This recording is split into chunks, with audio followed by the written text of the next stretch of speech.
Good morning, dear students, and welcome back today to our English class. In my previous video, we read John Masefield's poem Sea Fever and discussed its first stanza. In today's class, I will explain you the second stanza. This stanza appeals to all five senses. Masefield's descriptions allow the reader to feel like we are standing on the shore, listening to the seagulls crying, watching white clouds flying, feeling the coldness of the windy day and the saltiness of the flung spray. Let us start with the second stanza and its explanation. The second stanza also starts with, I must go down to the seas again, to the call of the running tide. So the repetition of this line, I must go down to the seas again, emphasizes the poet's urge to go back to the seas again.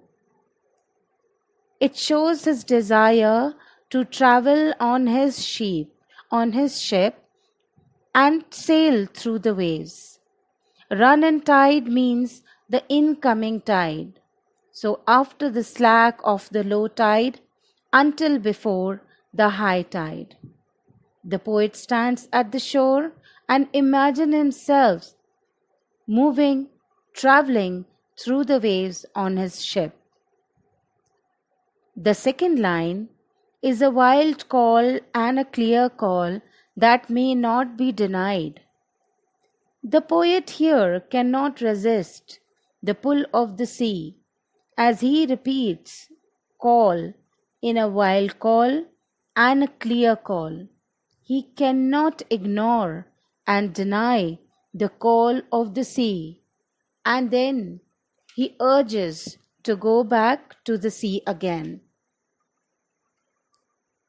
The third line of the stanza, and all I ask is a windy day with the white clouds flying. In this line, the poet wishes that there would be strong winds that would blow away the thick white clouds in the sky and take the sail forward throughout the day. Watching from the shore fills his heart with the adventure and spirit, and the poet then wishes to go back to the sea. And flung spray and the blown spume and the seagulls crying. The terms flung spray, blown spume, and the seagulls crying are all related to it and conveys the sailor's urge to keep traveling. When the seas are rough, the waves throw out a spray, and blown spume is the froth on the top of the waves as they hit each other. Frequently, seagulls are circling, hovering overhead, and their crying refers to their calls to the other seagulls. With the use of the end rhyme and imagery, this stanza comes alive in front of our eyes. The poet wishes to capture the sight when the strong winds carrying the clouds and listens to the cries of the sea creatures.